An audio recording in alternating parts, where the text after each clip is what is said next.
Hello guys, my name is Jana and I'm Bulgarian, and in this video I'd like to teach you how to be polite in Bulgarian. That is, how to be polite when you're speaking Bulgarian in Bulgaria to Bulgarians, or rather how not to be over polite in Bulgarian actually, and in Bulgaria.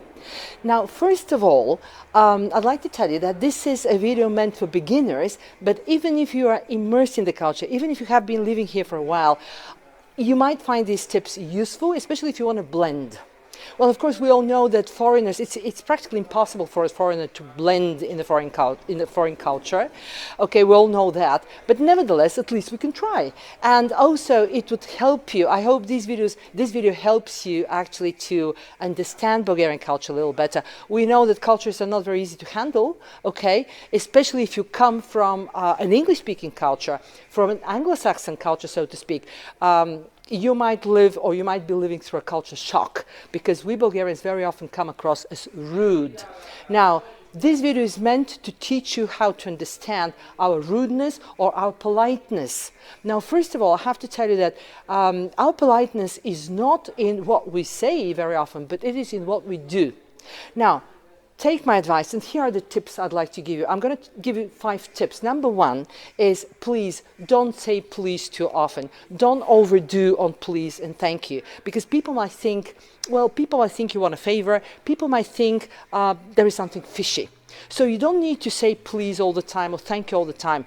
We play a lot with the tone, and we show our politeness with the tone, which of course would be difficult for you. But for one thing, take my advice, don't overuse the words for please and thank you. By the way, the words for please is moля, and the word for thank you is благодаря. You don't need these that often. Okay, at least don't use them as often as you would in English. Okay, tip number 2 is say no to a coffee.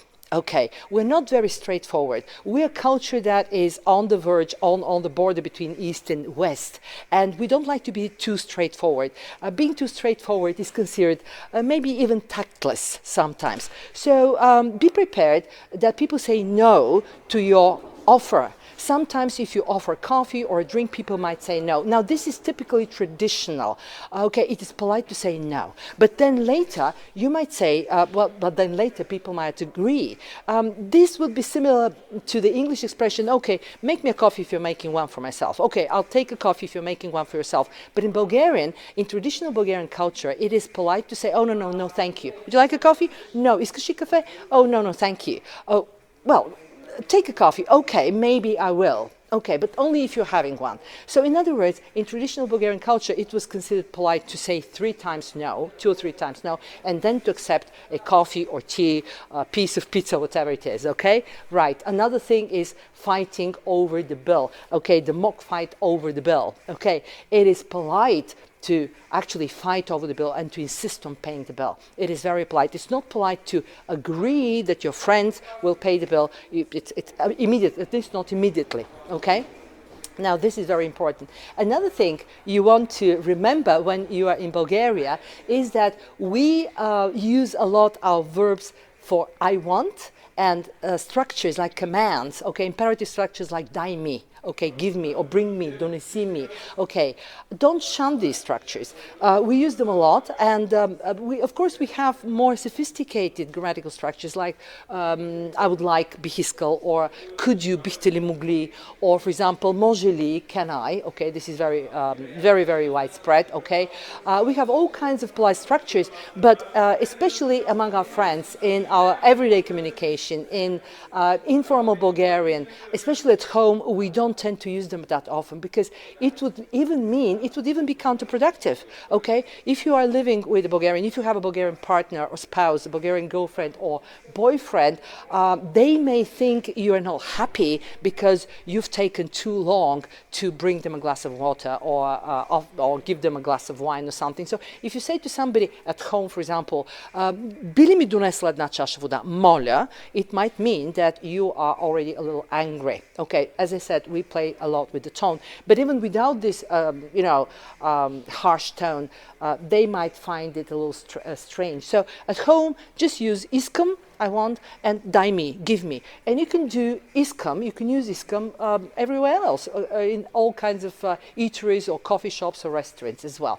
So don't shout these words and don't try to overdo on politeness, looking for complicated and convoluted grammatical structures. And another thing is how we go about the two Bulgarian U's. We have two U's in Bulgarian, ti and vie. T and V. T is the singular, actually. You, which means that you use it for with, your family members, or to turn to your family members or friends, okay, in your circle, in your inner circle, okay. And to strangers, you use, with strangers, you use V, which actually is also used for polite form. So T and V. German speakers will understand this only too well, not only German speakers, of course, okay, because they have du and sie, and many other languages have the same. But English speakers is very difficult for English speakers, okay. So if you're an English speaker especially, take my advice, try to use the polite form, try to use the vie form, try to use also the verb in vie form, okay. So the vie, okay, which means you, polite, okay, would go with the te ending, imate, imate. So imate li would be a question that is more polite when you're turning to strangers in a restaurant or in a shop than imashli. Now, especially if you are a gentleman wearing a nice suit, and if you are a business person and you're expected to pay a lot of money, okay, try to use the polite form.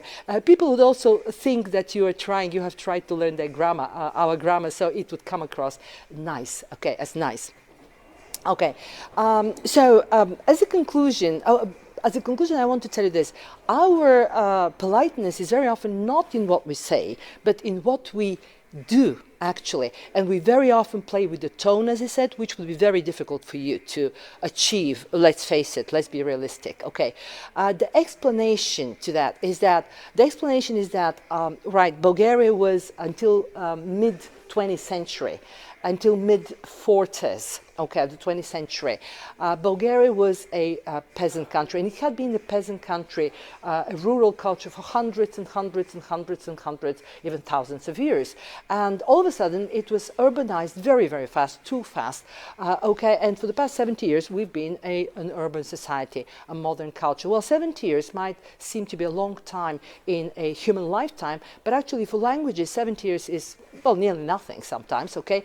And grammar, especially grammar, takes very long to change, much longer than that. This is why you could say that we are an urban culture, okay, an urban society, an urban nation, a modern nation, with, but verbally, okay, we express ourselves verbally in a peasant way sometimes, okay? So verbally, we are a peasant culture, so to speak, okay? And I hope your Bulgarian friends, spouses, and partners do not get insulted by that. I hope my Bulgarian compatriots do not get insulted by that, sorry, because it's not meant to be an insult. It's meant to explain certain discrepancies and, idiosyncrasies and intricacies of Bulgarian culture. Right. Now, one last thing I want to tell you is that I want to remind you that we Bulgarian people like to think that we're very hospitable. Now, if you go to a Bulgarian house, you would find that the table is laden with food and everything, and they'll put everything they have on the table. To impress you and to feed you and to drink you to death, okay? But this hospitality might be a little overwhelming, and sometimes there might be ulterior motives even, like in every culture, there are all kinds of people in my culture, okay? Comparing this, of course, the fact that people would, put everything on the table to feed you, sounds a little strange if you remember that you may have been here for 3 or 4 years and have never been invited to anybody's home. Okay, so in other words, us being hospitable, yes, we are hospitable, but are we more hospitable than other cultures? Maybe yes, maybe no. But for one thing is sure, we will feed you, okay? Okay, we will feed you and drink you to death, as I said, okay? And So one last thing again is that yes, we do come across as rude sometimes. Yes, if you're a newborn town, if you have or new girl in town, and if you come from an English-speaking culture, from an Anglo-Saxon culture, especially so to speak, okay, you may be living, or you may have lived, or you may live, or you may have, we may be living through, you may be living through a culture shock, because we sometimes come as rude, come across as rude. But in fact, our politeness is in what we do, not in what we say, and it's a very different kind of politeness. And well, I have English friends, friends who actually come from English-speaking cultures and countries, and they say that having lived in Bulgaria for a while, when they go back to their home countries, to their homelands, especially to England, they live through a reverse culture shock, because people there seem to be over polite, too polite actually, unnecessarily polite sometimes. So I hope you found this useful, and again, this video is meant to help you understand and enjoy Bulgarian culture. And more, and I hope you are happy with it, and I hope you find this useful, and wishing you a lovely, lovely stay in Bulgaria, and stay well. Thank you for watching.